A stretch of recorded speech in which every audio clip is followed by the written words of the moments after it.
l'adversité à laquelle Nice est confronté en termes de blessures, de malchance. Tu as une infirmerie pleine de appelé joueurs. à Cyprien, Walter, qui sont notamment à l'infirmerie pour Baïs aussi. Paul Baïs, qui est pour moi un élément majeur de cette équipe. Et Favre arrive toujours à bricoler quelque chose. Là, ce soir, sur les phases offensives, l'équipe était en 4-4-2. C'était une des premières fois que je les voyais jouer comme ça. Ça fonctionne. Pour contourner le bloc lillois, ça a été on a vu que l'équipe était bien rodée. J'ai l'impression que c'est une équipe qui est polie. Il n'y a pas beaucoup de choses à contourner. Mais j'ai l'impression que c'est une équipe. Moi, j'ai vu cette équipe jouer, mais tellement peinard, tellement facile. C'est une équipe non, mais ce qui est bien, c'est que c'est une équipe qui est polymorphe. C'est une équipe qui est polymorphe, qui peut jouer dans différents systèmes. On a l'impression quand ils jouent en 4-4-2, en 4-4-3, il y a toujours les mêmes fluidités, les mêmes triangles sur les côtés. Il y a toujours la même complémentarité entre les joueurs malgré les absents. Et je trouve que cet entraîneur, c'est vraiment un super coach. Et j'espère qu'à la fin de l'année, on sera tous unanimes ici pour reconnaître son travail. Mais j'espère je sais pas, qu'il aura au moins, je sais que c'est symbolique, mais qu'il aura le titre d'entraîneur de l'année. Parce que ce qu'il fait avec cette équipe-là, les circonstances, c'est quand même extraordinaire. Ça me fait penser, moi.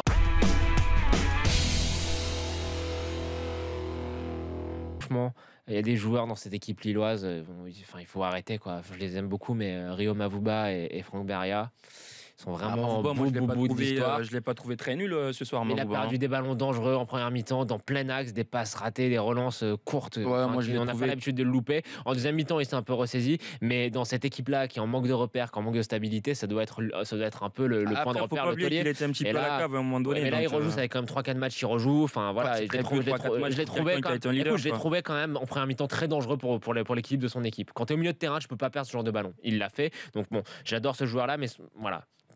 Pas dans une bonne période, comme la majorité de l'équipe.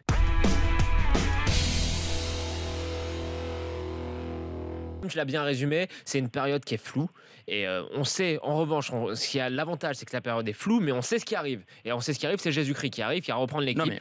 Et donc franchement voilà, moi je sais pas, j'ai envie d'être enthousiaste pour Lille, de dire ok, ça va pas. Je regarde, il y a des individualités qui sont très bonnes. Je pense que Sheka par exemple, El Ghazi ont montré que c'était des bonnes recrues. Il y a quand même de la qualité. Non mais là où Alpha a raison, je pense qu'il faut juste attendre que Bielsa revienne. Moi je pense que c'est très réducteur tout ça, c'est-à-dire que là il prépare la saison prochaine, il y a ça. C'est ce qu'ils font. Non mais c'est ce qu'ils font bien évidemment. Mais moi je pense que justement c'est être inconscient. Ces joueurs-là peuvent se vendre un petit peu en cette fin de saison pour essayer de trouver un club repreneur l'année prochaine, ou tout simplement pour essayer de rester dans l'effectif lillois, ou pour proposer du spectacle à la Ligue 1 tout simplement. Ils font leur métier, ils vont pas dire qu'ils ne vont pas nous proposer un beau football parce que tout simplement l'année prochaine il y a un meilleur entraîneur qui arrive. Bien que c'est la dynamique collective, elle est horrible. La dynamique collective elle est forcément influencée par l'incertitude qu'il y a autour de la saison prochaine, qui va rester, qui va partir.